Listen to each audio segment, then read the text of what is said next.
ہندوستان کی سب سے بڑی اپوزیشن جماعت کانگریس کے مرکزی رہنما راہل گاندھی نے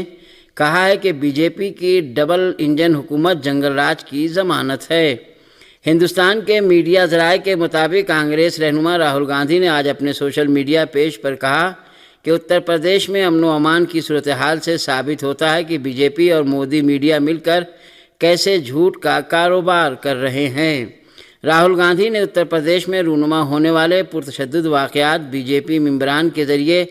IIT BHU کیمپس میں اجتماعی عصمت دری کے واقعے اور خاتون جج کی خودکشی کی مثالیں دیتے ہوئے کہا کہ یہ اس ریاست کا حال ہے جس کی تعریف کرتے ہوئے مودی میڈیا تھکتا نہیں ہے۔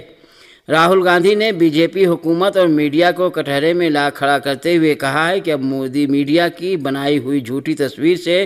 باہر نکلنے اور سچ دیکھنے کا وقت آ گیا ہے۔ پاکستان مسلم لیگ نون کے رہنما ایاز صادق قومی اسمبلی کے اسپیکر منتخب ہو گئے۔ پاکستان کی قومی اسمبلی کے سبکدوش ہونے والے اسپیکر راجہ پرویز اشرف نے انتخابات کے نتائج کا اعلان کیا۔ انتخابات کا عمل مکمل ہونے کے بعد ووٹوں کی گنتی انجام پائی، جس کے بعد سبکدوش اسپیکر نے اعلان کیا کہ سردار ایاز صادق کو 199 ووٹ ملے ہیں، جبکہ پاکستان تحریک انصاف کے سنی اتحاد کونسل میں شامل ہونے والے ملک عامر ڈوگر کو 99 ووٹ حاصل ہوئے۔ واضح ہے کہ آج پاکستان کی قومی اسمبلی کے اسپیکر کا انتخاب عمل میں آیا۔ اسپیکر قومی اسمبلی کے لیے مسلم لیگ نون کے رہنما ایاز صادق اور PTI کے سنی اتحاد کونسل میں شامل ہونے والے عامر ڈوگر میدان میں تھے۔ پاکستان کی قومی اسمبلی کے اسپیکر کے انتخاب کے لیے مجموعی طور پر 291 ووٹ ڈالے گئے، جبکہ 1 ووٹ مسترد ہو گیا۔ اقوام متحدہ کے غربت اور انسانی حقوق کے رپورٹر نے غاصب صہیونی حکومت کے مقابلے میں عالمی برادری کی کمزور کارکردگی پر کڑی تنقید کی ہے اور عالمی سطح پر صہیونی حکومت کا بائیکاٹ کیے جانے کی ضرورت پر زور دیا ہے۔ اقوام متحدہ کے غربت اور انسانی حقوق کے رپورٹر اولیو ڈی شوٹر نے عالمی سطح پر تل ابیب کا بائیکاٹ کیے جانے کی ضرورت پر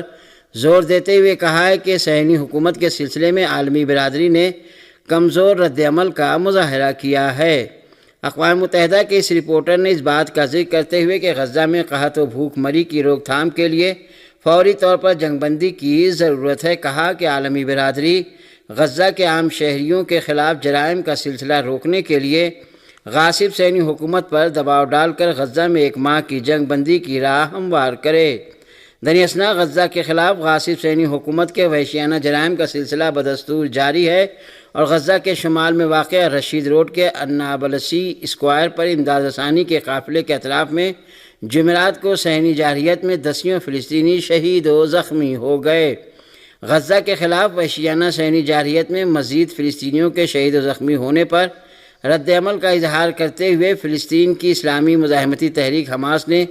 ہیگ کی بین الاقوامی عدالت اور بین الاقوامی کرمنل کورٹ سے استدعا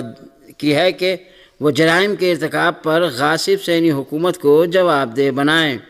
غزہ میں محکمہ صحت کے حکام کا کہنا ہے کہ غاصب صہیونی حکومت کی تازہ وحشیانہ جارحیت میں کم سے کم 104 عام فلسطینی شہری شہید اور دسیوں دیگر زخمی ہو گئے ہیں۔ انصار اللہ یمن کو رہنما سید عبدالملک حوثی نے کہا ہے کہ صہیونی حکومت دشمن امریکہ کی حمایت اور تعاون اور عربوں کی تحقیر کے ساتھ اپنے جرائم جاری رکھے ہوئے ہے۔ سید عبدالملک الحوثی نے اس بات کا ذکر کرتے ہوئے کہ غزہ پر جارحیت سے مغرب کے دعووں اور بیان بازیوں کی قلعی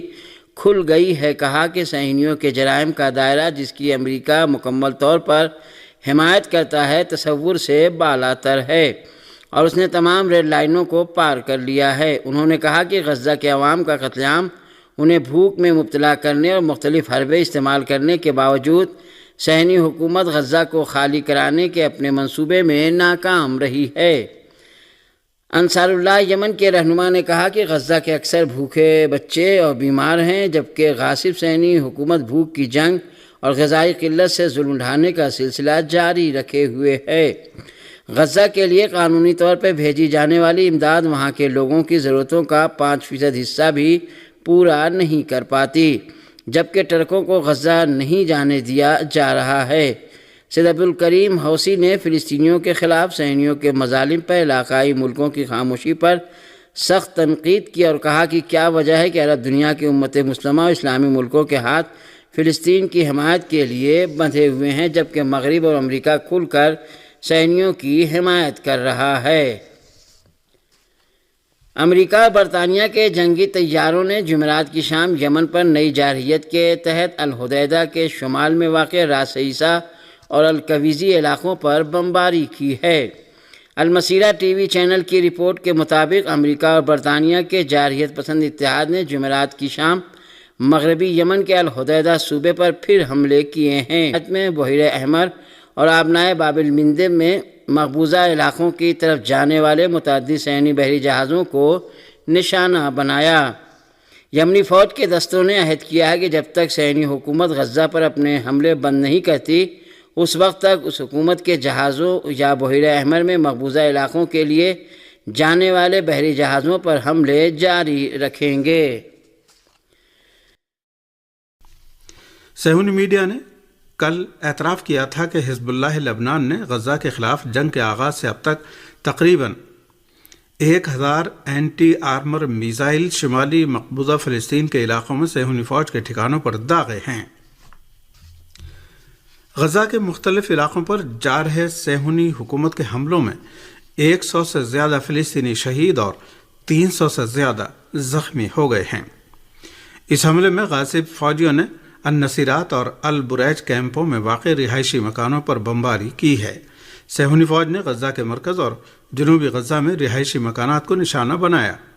صہیونی فوج کے جنگی طیاروں نے شمالی غزہ پر بھی بم برسائے، جبکہ صہیونی حکومت کے توپ خانوں نے خان یونس اور رفح شہر کے مشرقی علاقے پر شدید گولہ باری کی۔ پچھلے چند گھنٹوں کے دوران صہیونی فوج کے حملوں میں 100 سے زیادہ فلسطینی شہید ہوئے ہیں۔ غزہ کی وزارت صحت نے اعلان کیا ہے کہ غزہ کے باشندوں کے خلاف صہیونی حکومت کے حملوں کے آغاز سے اب تک تقریباً 30,000 فلسطینی شہید ہو چکے ہیں، جبکہ 70,007 فلسطینی زخمی ہوئے ہیں۔ ایک اور خبر یہ ہے کہ جنوبی لبنان پر آج صبح غاصب صہیونی فوج کے حملے میں 2 لبنانی شہری شہید ہو گئے۔ اس حملے میں جنوبی لبنان کے بین الصدیقین اور کفرہ علاقے میں عمارتوں کو نشانہ بنایا گیا ہے۔ لبنان کی ریسکیو ٹیم نے 2 عام شہریوں کی شہادت کی تصدیق کرتے ہوئے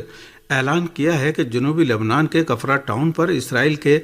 جارحانہ حملے میں میاں بیوی شہید ہو گئے ہیں۔